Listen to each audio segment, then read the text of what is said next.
Student, welcome to our YouTube channel सनरा advance education.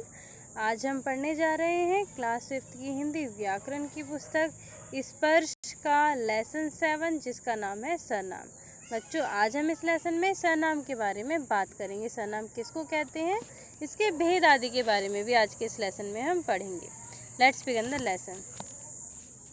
संज्ञा के स्थान पर जो शब्द प्रयोग में लाए जाते हैं वे सरनाम कहलाते हैं। मतलब संज्ञा के स्थान पर जो शब्द हम प्रयोग करते हैं हम उनको सरनाम कहते हैं।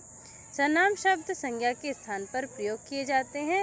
हम सरनाम शब्दों का प्रयोग किसी व्यक्ति, प्राणी, वस्तु, स्थान, भाव के स्थान पर कर सकते हैं। मतलब जो संज्ञा शब्द होते हैं हम उनके स्थान पर सरनाम शब्दों का प्रयोग कर सकते हैं। जैसे वह, यह, ये, वह, मैं, मेरा, उसका, तुम्हें, आप, उनका, उन्हें, कोई, कौन, कुछ, किसने, जिसने, उसे, तुम्हें आदि शब्द सरनाम शब्द हैं। सरनाम शब्दों का प्रयोग वाक्य के संज्ञा शब्दों, व्यक्ति, स्थान, वस्तु, प्राणी के स्थान पर किया जाता है। जैसे माँ ने उसका माथा छूकर देखा, मतलब यहाँ पर एक नाम आ सकता है। जैसे राजू, हम इसका नाम ले सकते हैं। माँ ने राजू का माथा छूकर देखा, तो यहाँ पर नाम का यूज नहीं किया गया है, उसका बोला गया है। उसका मतलब सरनाम शब्द। मैं तुम्हारे साथ चलती हूँ, आप आज ही सुनिश्चित कर लें, उसे अपनी गलती का एहसास हो चुका है, हम आपकी शिकायत कर देंगे। उपयुक्त शब्दों में उसका, मैं, आप, उसे, अपनी, हम आदि सभी सरनाम शब्द हैं।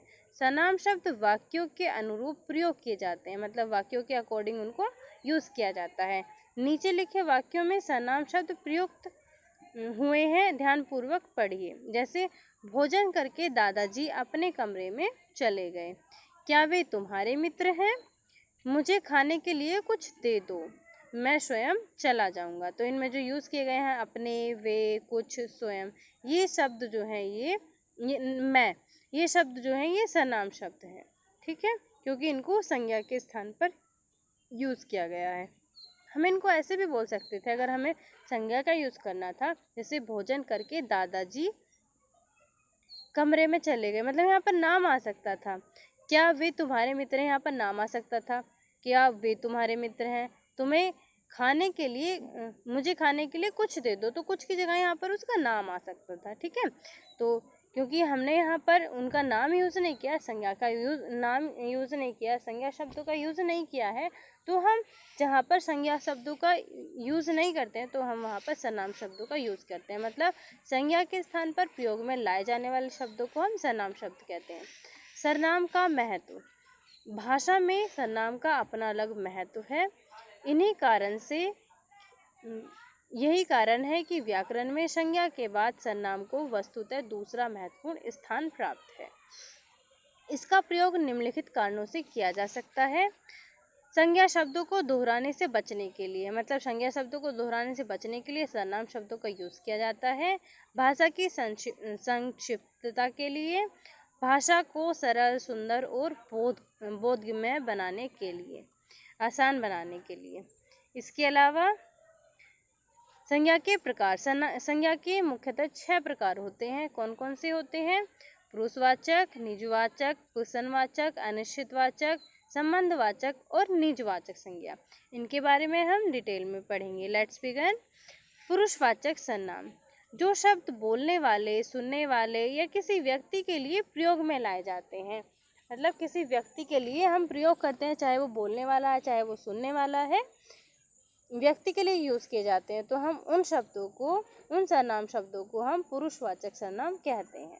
जैसे माँ, मुन्नी मेरी शॉल कहाँ है? मुन्नी, वह तो प्रेस वाला ले गया। मैंने तो उसे दी थी, मतलब मैंने यूज़ किया गया है, मतलब ये पुरुषवाचक संज्ञा है, सरनाम है, सॉरी। माँ, तुमने उसे कहा था कि वह उसे समय पर दे जाए। मुन्नी, हाँ जी कहा था। इस उदाहरण में आपने देखा कि 3 प्रकार के सरनाम शब्दों का प्रयोग हुआ है। कौन कौन से का? देखिए, उत्तम पुरुष, ऐसे सरनाम शब्द जो बोलने वाला अपने लिए प्रयोग करता है। मतलब अगर मैं यूज़ करूँ अपने लिए तो मैं कौन कौन से शब्द यूज़ करूँगी? मैं, मेरा, मेरे लिए, हम आदि शब्दों का यूज़ करेंगे। ठीक है, यहाँ माँ ने अपने लिए जिन सर्वनाम शब्दों का प्रयोग किया है वह उत्तम पुरुष के अंतर्गत आएंगे। ठीक है, जो अपने लिए यूज होते हैं, जो बोलने वाला अपने लिए यूज करता है, वह शब्द उत्तम पुरुष में आते हैं। मध्यम पुरुष में कौन से सर्वनाम शब्द आते हैं? ऐसे सर्वनाम शब्द जो सुनने वाले के लिए प्रयोग में लाए जाते हैं, मध्यम पुरुष के अंतर्गत आते हैं। जैसे तुम, तुमने, तुम्हारे, तुझसे आदि। मतलब अपने लिए हम किसका यूज़ करेंगे? उत्तम पुरुष का यूज़ करेंगे। उत्तम पुरुष जो सर्वनाम होते हैं।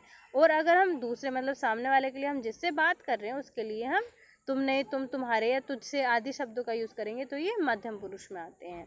अन्य पुरुष, ऐसे सर्वनाम शब्द जो जिनके बारे में बात की जा रही है उनके लिए प्रयुक्त होते हैं, मतलब किसी तीसरे थर्ड पर्सन के लिए। अन्य पुरुष के अंतर्गत आएंगे जैसे वह, उन्हें, उसे, उसने आदि। यहाँ प्रेस वाले के लिए प्रयुक्त सर्वनाम शब्द इसके अंतर्गत आएंगे, क्योंकि तीसरा व्यक्ति है। माँ ने अपने लिए मतलब यूज़ किया है, उत्तम पुरुष के शब्द यूज़ किए हैं। और जो सुनने वाला व्यक्ति है उसके लिए तुमने, तुम्हारे, मतलब जो बेटी है उसकी, मुन्नी है, उसके लिए सर्वनाम शब्द यूज़ किए गए हैं, वो उत्तम पुरुष में आते हैं। और जो थर्ड पर्सन है मतलब प्रेस वाला है, उसके लिए जो सर्वनाम शब्द यूज़ किए गए हैं वो अन्य पुरुष के अंतर्गत आते हैं।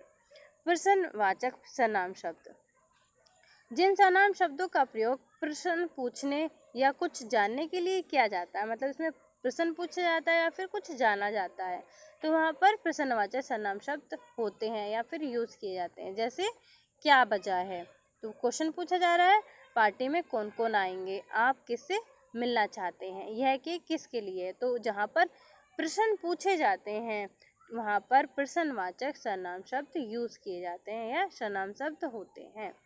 निजवाचक सर्वनाम, जब वक्ता अपने लिए, आप या अपने आप, खुद या स्वयं प्रयोग करता है, वहाँ निजवाचक सर्वनाम होते हैं। जैसे मैं स्वयं चाय बनाऊंगा, तो स्वयं का यूज़ किया गया, मतलब निजवाचक संज्ञा सर्वनाम है। मैं खुद बैग उठा लूँगा, यहाँ पर खुद मतलब अपने लिए ही यूज़ किया गया, मतलब जो शब्द अपने लिए यूज़ किए जाते हैं वो निजवाचक सर्वनाम होते हैं।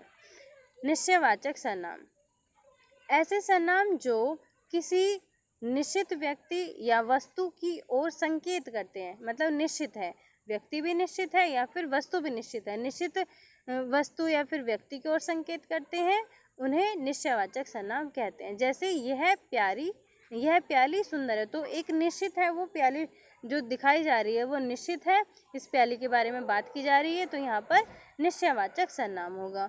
उसे यहाँ रखो, इसने सारी प्लेट सजा दी। ठीक है, तो यहाँ पर निश्चयवाचक सर्वनाम होगा। अनिश्चयवाचक, जहाँ पर कुछ निश्चित नहीं होता है, जिन सर्वनाम शब्दों में किसी अनिश्चित व्यक्ति, वस्तु व घटना का आभास मिले, वहाँ अनिश्चयवाचक सर्वनाम होता है। जैसे दाल में कुछ गिरा है, मतलब निश्चित नहीं है क्या गिरा है, हमें पता नहीं है कि क्या गिरा हुआ, तो यहाँ पर अनिश्चयवाचक सर्वनाम है। आज कोई आएगा, उसका भी नहीं पता कि कौन आएगा, तो यहाँ पर भी अनिश्चयवाचक सर्वनाम है। किसी ने मुझे आवाज़ दी। ठीक है, तो जहाँ पर निश्चित नहीं होता है वहाँ पर अनिश्चयवाचक सर्वनाम होता है। संबंध वाचक सर्वनाम, ऐसे सर्वनाम शब्द जिनसे वाक्य के दूसरे सर्वनाम शब्द से संबंध स्थापित किया जाए, दूसरे सर्वनाम शब्दों से संबंध स्थापित किया जाए, संबंधवाचक सर्वनाम होते हैं। मतलब क्या है इसमें? ऐसे सर्वनाम शब्द वे सर्वनाम शब्द जिनसे वाक्य के दूसरे सर्वनाम शब्दों से संबंध स्थापित किया जाए, वहाँ पर संबंधवाचक सर्वनाम शब्द होते हैं। जैसे प्राय ऐसे सर्वनाम शब्दों का प्रयोग मिश्र वाक्यों में किया जाता है। जैसे जो गा रहा है वह मेरा भाई है, जितनी क्षमता है उतना ही खर्च करो, जो सच बोलेगा उसे इनाम मिलेगा। तो यहाँ पर संबंधवाचक सर्वनाम का यूज़ किया गया है। तो ये था क्लास 5 का लेसन 7 और आज हमने इस लेसन में बात की सर्वनाम की। वीडियो अच्छी लगी हो तो वीडियो को लाइक करना ना भूलें, और अगर आपने अभी तक हमारे चैनल को सब्सक्राइब नहीं किया है तो चैनल को सब्सक्राइब करना भी ना भूलें। Thank you.